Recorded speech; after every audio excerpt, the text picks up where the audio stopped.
Welcome to Salento with Love. I'm Davide Mengoli and Remote Purchasing Episode 3.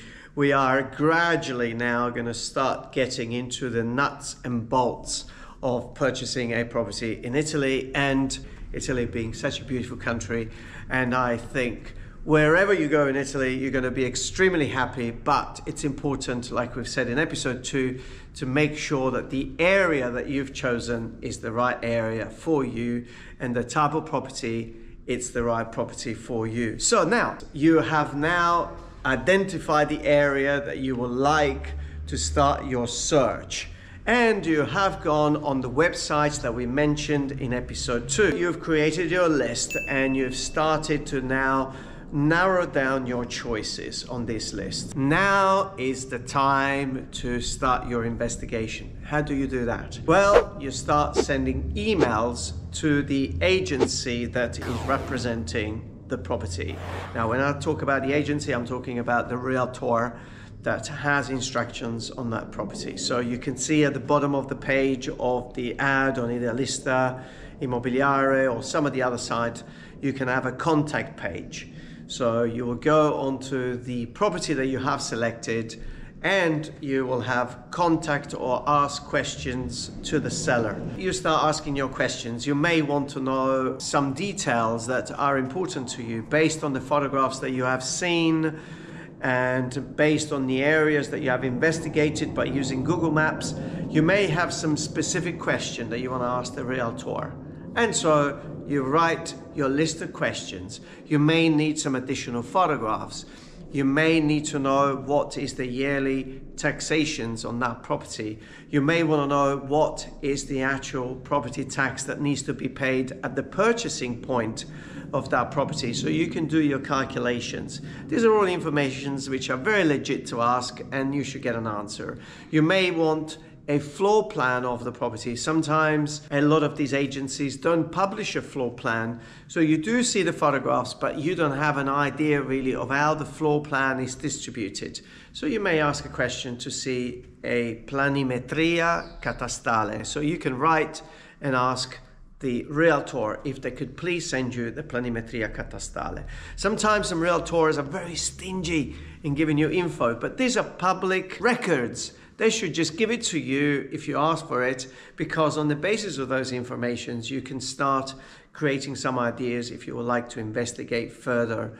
Also, you may ask for a visura catastale. In future videos, we'll talk about in details how can you read a visura catastale, how can you read a planimetria catastale, because it is true that there are public records, but also the information's contained on these two pieces of info will allow you really to make an informed decision about the property that you are potentially going to go and visit and purchase. Now you've sent these emails out to maybe 1 agency, 2 agencies, 3 agencies, 4, 5, and some of the replies are coming back and are telling you some of the infos. Maybe they're not replies and you start getting very frustrated about a property that you really like, or probably they've replied to some questions, you ask some more questions and you don't get more replies and you start getting very frustrated. This is very common because realtors, they're not really used to the idea of people asking a lot of questions. Some of those questions that you may ask are, what is the cost of a renovation? What is the cost of electricity? What is the cost of the taxes on a yearly basis? Where can I park my car? Where are the nearest supermarkets? Where is the nearest hospital? Well, unfortunately, realtors, apart from a few, they're not really used to engage into these kind of conversations and answers. That could make your search extremely frustrated, and that could actually tunnel you in the direction of only 1 or 2 properties, only or simply because the realtor has answered your inquiries. It's part of the game of you doing it yourself. But the process, we've got to this far now. So what happens? You get the replies, and probably in some of those replies now you start moving forward to the idea of coming over and sit for yourself. That's a journey, isn't it? So let's shift over to this side here to remote purchasing. Now what happens? You may have one or two realtors that they've given you the green light and they're giving you an appointment to see a property. Now you obviously want to move very, very quickly because that property could be going under offer, it could be sold, a lot of things can happen. So immediately now you're so excited, you probably got 2 appointments, 3 appointments. So you go and you check your airfare. 2 of you, probably a week, 2 weeks in advance before you're going. You're probably going to make a little bit of a holiday. That's what I hear a lot of you saying. This will cost maybe $2,000 in airfares. You know, you're probably after connecting flights and luggage and everything else. And so you're coming over now to see these properties. Now, you need to think about your accommodation. You're probably thinking, okay, rather than just going and see the properties, it's a long way. We're probably going to spend a couple of weeks to discover the areas while we're there. Should we say maybe $1,000? Would that be fair? Yeah, I would say that's a fair number. Your accommodation is now being booked and you've got 2 weeks here in Italy, wherever it is. In some parts of Italy, the accommodation could be a lot more expensive. You obviously need a car. How are you going to get around in Italy or anywhere, unless you're in a city like Rome, Milan, Naples? You may find that you need to move around. You need to meet up with the realtors. You need to go here, you need to go there. Plus you want to discover the area. So would it be fair that to rent a car for 2 weeks may cost you another $1,000? I'm keeping expenses pretty low. Small car, 50, 60, 70 euros per day, pretty common. Now you have the fare, the accommodation and the rental. Oh, almost forgot. Yeah, 2 lines in the middle of the dollar. You've got all of that, but then once you're here, obviously you're gonna go dinners, you're gonna go lunch, you're gonna have breakfast, you'll have little things, you may go into a shop, you'll buy little souvenirs. Would it be reasonable to say $100 a day for 2 people? I think that's a very, very small amount if you're gonna have a glass of wine or whatever. So if we just put $2,000 there for your travel expenses. But then there is another element, which is time off work. Now you've taken your precious holidays to come over and look for the ideal property for you. And so that we cannot quantify, but we got $2,000, $3,000, $4,000, $6,000. $6,000 you have spent to come over and maybe viewing a property with a realtor that it's there, that the property hasn't gone under sale or it hasn't gone under offer, and maybe the realtor turns up and nothing happens, and maybe during that period of time you may be able to make some arrangements to go some other properties. Now you are confused. Time is running out. You may have 2-3 days left and the realtor is pushing you to make an offer, is pushing you to make a decision. Somebody else is going to buy that property. The families are arguing over there and you're thinking, oh, I've got to go back and I've got to make a decision. But I haven't been able to see that property that I really wanted to see. But I drove past that property and I really loved that one, but I didn't see this one. What am I going to do? And so what do? You put an offer in and that's it. You've started your journey remotely back home and then here by spending thousands. Now, what about us? What about what we've done for clients that have come over to us? Well, I created a process which is called we search, we inspect, we advise, and negotiation and purchase.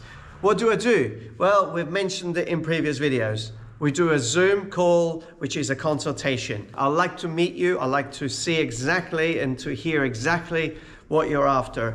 I need to take all of those informations in. After we've done that, we have a product which is fantastic. We go and search on all those portals that now you spend a huge amount of time of doing it.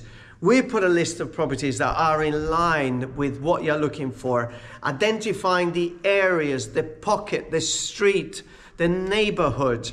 And once those properties are put in that list, using a criteria that is very much in line with what you really need to achieve and accomplish with your purchasing, with your property, that list gets sent over to you for you to choose 3 properties. We search. What we do know is the area. What we do recognize are the type of properties that are good for you. So we have no interest. I really want to make sure that that list brings together the best possible options. We put a list together that is so fantastically put together that it works. It has worked for about 100 times so far. And so once that list goes out to you, you then spend the time to go through, give a score to each property, distill the list. And if you come back to me and say, Davide, there was nothing on there that I liked, well, you're just a difficult person. The chances are that you will definitely, and actually I would say not the chances, because it happens every single time that you find the 3 properties, sometimes just the 1. You don't need 3, you're only purchasing 1 property. The right property that talks to you, that it would have been lost in the hundreds of properties out there. And those are the property, or that is the property that you would instruct me to go and view on your behalf. So we then make the effort of making the appointment with a realtor. I did a video a couple of years ago on remote purchasing and how we search, we inspect and advise works. And I think it was quite interesting how it shows how the whole process works.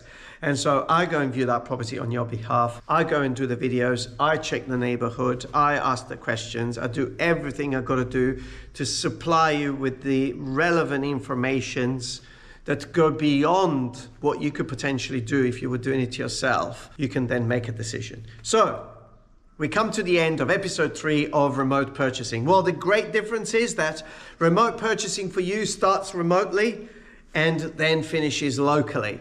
And even if you do finish the process remotely, because I do know of some people which have completed the process doing it remotely, the question is, who is doing the remote purchasing for you? That's very important. You really need someone that doesn't just identify the property, but somebody that identifies the right product that works for you. Difference? Huge. The saving? Incredibly large. All of that stress, it's removed with remote purchasing. How much does it cost? Well, reach out to me, send me an email, send me a message. But in the meantime, the most important thing is you subscribe to the channel so you can see on episode 4 what happens, because the next phase now, we have identified the property. We now need to move forward to negotiating a good price and the due diligence and purchasing of the property. What happens when you do it yourself? What happens when we do it at Salento with Love? That's the source of material for episode 4. Until then, subscribe to the channel, press the little bell, and the most important thing is stay safe wherever you are.